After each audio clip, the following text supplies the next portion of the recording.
Lecture du livre du prophète Ézéchiel, au chapitre 1, du verset 2 au verset 6, puis du verset 24 au verset 28.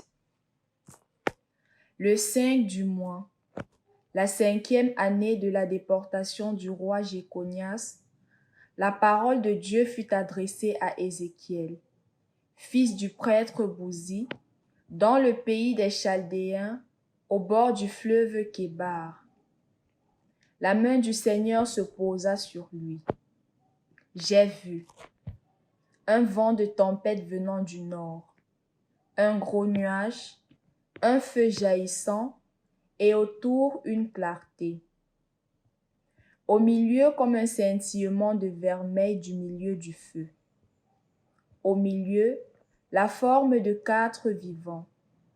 Elle paraissait une forme humaine. Ils avaient chacun 4 faces et chacun 4 ailes. J'entendis le bruit de leurs ailes, pareil quand ils marchaient, au bruit des grandes eaux, pareil à la voix du puissant. Une rumeur comme celle d'une armée. Lorsqu'ils s'arrêtaient, ils laissaient retomber leurs ailes. On entendit un bruit venant de plus haut que le firmament qui était au-dessus de leur tête. Au-dessus de ce firmament, il y avait une forme de trône qui ressemblait à du saphir.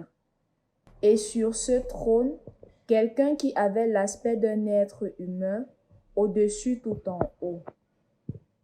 Puis j'ai vu comme un scintillement de vermeil.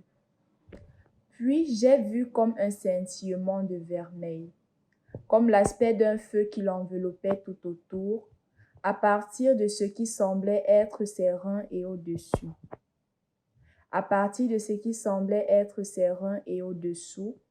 J'ai vu comme l'aspect d'un feu et autour une clarté. Comme l'arc apparaît dans la nuée un jour de pluie, ainsi cette clarté alentour. C'était l'aspect, la forme de la gloire du Seigneur. À cette vue, je tombais face contre terre. Au nom du Père et du Fils et du Saint-Esprit, Amen. Bien, chers frères et sœurs, dans la première lecture de ce jour, le prophète Ézéchiel, dans une vision, voit se manifester la gloire du Seigneur, la gloire de Dieu. Elle se manifeste à travers les éléments du cosmos, à travers le cosmos. Eh bien, le ciel et la terre sont remplis de la gloire de Dieu. Le ciel et la terre parlent de Dieu. Le ciel et la terre sont une manifestation, une expression de la puissance, de la grandeur et de l'éternité de Dieu. Le livre de la nature nous instruit sur la gloire de Dieu.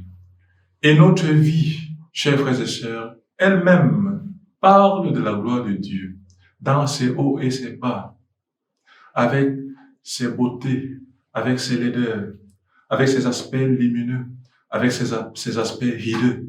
Notre vie est un grand livre ouvert sur la gloire de Dieu.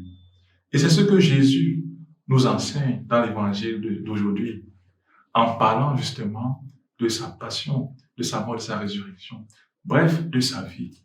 Sa vie est appelée à manifester, à parler de la gloire de Dieu.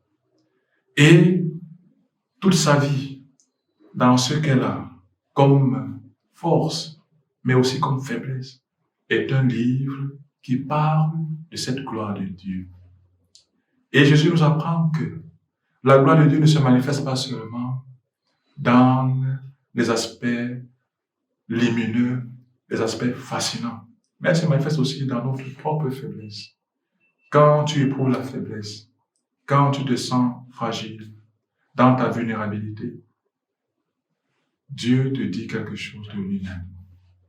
Et c'est ce message que Jésus voudrait amener ses disciples à comprendre à travers l'annonce de sa passion, de sa mort et de sa résurrection.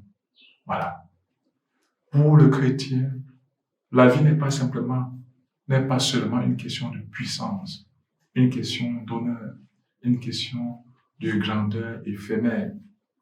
Pour le chrétien, pour le disciple de Jésus, la vie, dans son entièreté, est un livre ouvert sur la gloire de Dieu.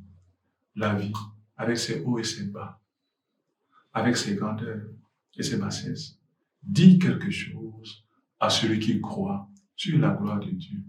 Et c'est pour cela que nous sommes appelés, nous autres chrétiens, à regarder la vie du monde, l'histoire du monde, notre vie, notre propre vie, à partir de la croix du Christ, c'est-à-dire de son mystère pascal, le mystère de sa mort et sa résurrection.